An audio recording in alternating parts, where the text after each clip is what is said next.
Hi, I'm David Vinjamori, and this is Brand New.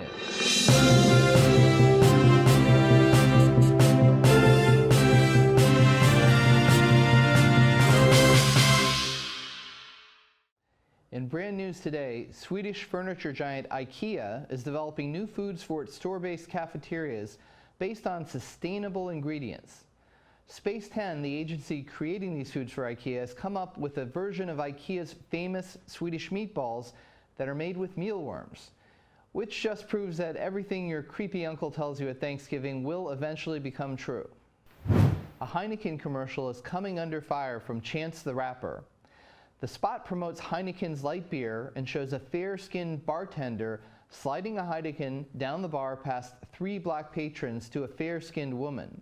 The tagline for the commercial is, "Sometimes lighter is better." Asked for comment about the apparently racist overtone of the commercial, a spokesperson for Heineken said, "It looks fine to me." Coca-Cola is introducing an alcoholic beverage in Japan. The drink, which may be made from distilled rice, barley, and sweet potatoes, will be up to 18 proof or 9% alcohol. Coca-Cola Japan President Jorge Garduño observed that the new drink should give the company just the kind of buzz it has been lacking in Japan.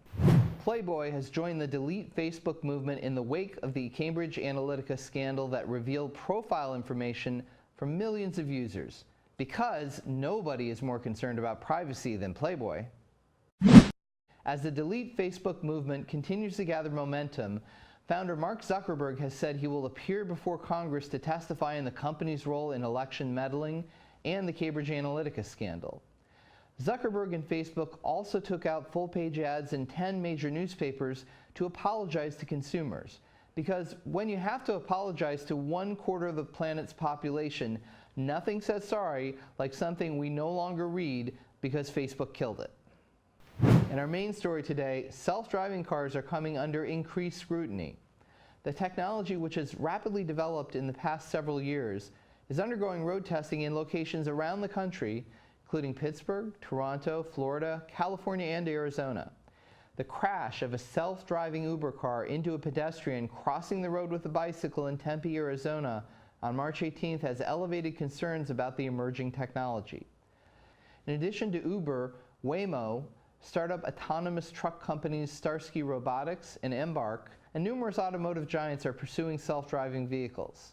Concern over the crash comes on the heels of another fatal Tesla accident that may or may not have involved Tesla's advanced autonomous technology. Reuters revealed that the Uber self-driving car had just a single LiDAR device as opposed to earlier models which had up to 7 separate sensors. Reuters reported that the single sensor version introduced a blind zone around the immediate perimeter of the car that could not detect pedestrians, according to Raj Kumar, the head of Carnegie Mellon University's Transportation Center. Arizona Governor Doug Ducey ordered Uber to suspend testing of its vehicle on Arizona roads.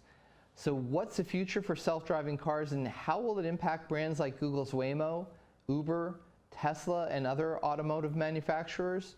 Brands need to be more careful. We're not going to show it here, but if you've watched the absolutely horrifying video of the Uber accident, it looks like a crash that a human driver might not have avoided. It's exactly the type of fatality that self-driving cars ought to help us eliminate. But if companies are going to drive vehicles on the road, they have to do better than human drivers would. Any crash like this where it looks like the sensors on the car should have been able to avoid or mitigate the accident hurts all self-driving manufacturers. The U.S. has had a big advantage in the development of this technology because so many states have few, if any, restrictions on self-driving vehicles. But that will start to change in a hurry if more evidence of avoidable crashes emerges. Make no mistake, self-driving will be here one day. But whether that day is 5 years away or 20 years very much depends on how companies testing autonomous vehicles on the roadways today behave. If they are exceptionally careful and are able to show that self-driving cars save lives, then the future will arrive sooner. Around 40,000 people were killed in motor vehicle accidents last year. Self-driving cars should reduce that number by thousands when they're fully deployed.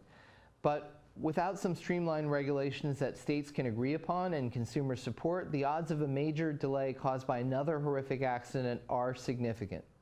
Google, Ford, Volvo, and other brands clamoring to enter this market should push states to create testing standards that will prevent rogue manufacturers from trying to gain a cost or timing edge by compromising safety.